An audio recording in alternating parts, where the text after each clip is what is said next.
नरेंद्र मोदी जी की सरकार वाला एनपीआर महाराष्ट्र में, महाराष्ट्र का हिंदू और मुसलमान, सिख और ईसाई सब इसकी मुखालफत करेंगे। ये मैं आज यहाँ पर कहना। जमीयतुल उलमा हिंद के सदर हजरत मौलाना अरशद मदनी साहब, स्टेज पे तशरीफ फरमा हमारे सभी मौजूद उलमा इकराम, जमीयत के सभी ओहदेदार, रियासत के हमारे सभी समाजी कारकुन, हमारे सभी साथी, सामने बैठे हुए शहर के सभी हमारे मौजूद हजरात, ख़वातीन, माँ और बहनें, नौजवान साथी, अस्सलाम वालेकुम व रहमतुल्लाहि व बरकातुहू।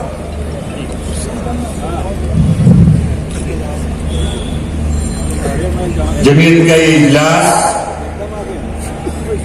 100 साला इजलास आज मुंबई शहर के इस तारीखी सरजमी पर मुनक्किद हो रही है।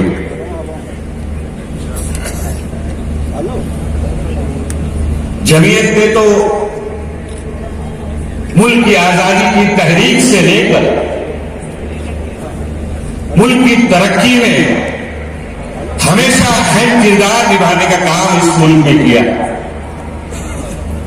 शायद कुछ लोगों को याद नहीं हो, वळसे पाटील साहेब लोकांना आठवण करून देण्याची वेळ आलेली आहे या देशामध्ये। आज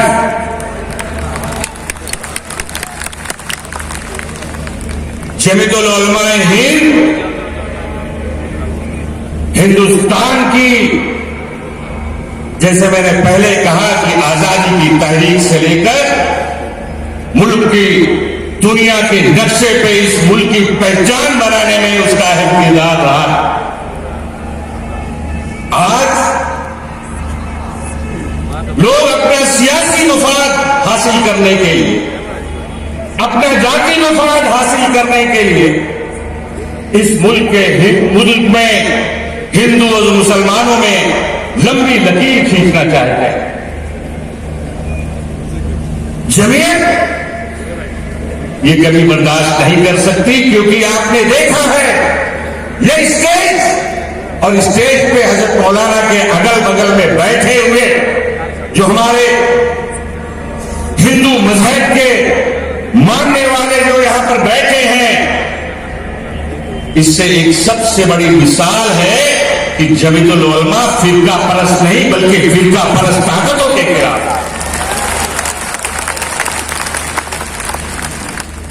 जमीयत के बारे में अलग अलग तरह की तस्वीर पेश की जाती है। वक्त माजी में जाना चाहिए, जमीयत की तारीख को उठा के पढ़ना चाहिए, तारीख के पन्नों को पलटने का भी काम थोड़ा करना चाहिए। जमीयत ने इस मुल्क के हिंदुस्तान के कानून को, आइन को इस मुल्क में मजबूती से हमेशा लागू करने के लिए और उस कानून को मजबूती से साथ देने का काम हमेशा करवाया। लेकिन आज अफसोस होता है कि सीए जैसा कानून इस मुल्क में थोपा जा रहा है।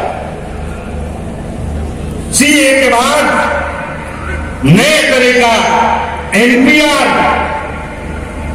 लाया जा रहा है और कहा जाता है कि सीए से किसी को नुकसान नहीं।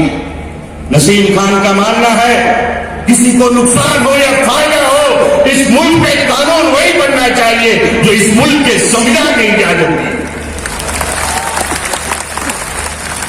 संविधान के खिलाफ कोई कानून इस मुल्क में नहीं बनना चाहिए। संविधान के दायरे में आप कानून बनाइए, हिंदुस्तान का हिंदू और मुसलमान, सिख और ईसाई उसको मजबूती से ताकत देने का काम करेगा।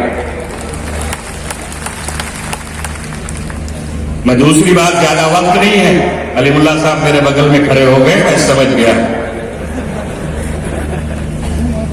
मैं अपनी महाराष्ट्र की सरकार से भी कहना चाहता हूं, महाराष्ट्र के मुख्यमंत्री उद्धव ठाकरे जी से भी कहना चाहता हूं कि आपको सीए और एनपीआर के बारे में आपके मुशीरकार, आपके सलाहकार गलत बता रहे हैं, उसको सही तरीके से समझिए, क्योंकि यह सरकार कॉमन मिनिमम प्रोग्राम की बुनियाद पर कांग्रेस पार्टी ने आपको सपोर्ट किया है, आपको वजीर आला बनाया। कांग्रेस पार्टी का स्टैंड है, सीडब्ल्यूसी का फैसला है। और उस कोऑर्डिनेशन कमेटी में मैं भी एक मेंबर था, जिसके अंदर तीनों पार्टी की एक सहमति बनी थी, एक राय बनी थी, और उस राय में शामिल किया गया था कि महाराष्ट्र की सरकार संविधान के प्रियम्बल की बुनियाद पर चलेगी और कॉमन मिनिमम प्रोग्राम की बुनियाद पर चलेगी। उद्धव जी, उसको आप जरा समझ लीजिए और उसके बाद पब्लिकली बयान दीजिए।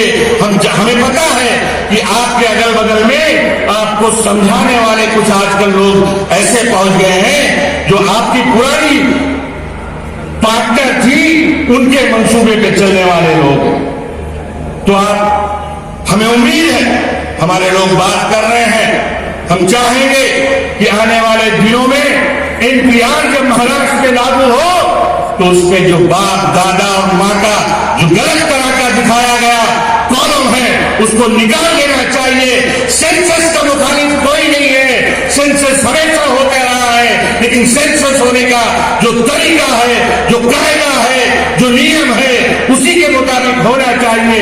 उसको सब सपोर्ट करेंगे और नरेंद्र मोदी जी की सरकार वाला एनपीआर महाराष्ट्र में, महाराष्ट्र का हिंदू और मुसलमान, सिख और ईसाई सब इसकी मुखालफत करेंगे। ये मैं आज यहां पर कहना चाहता हूं।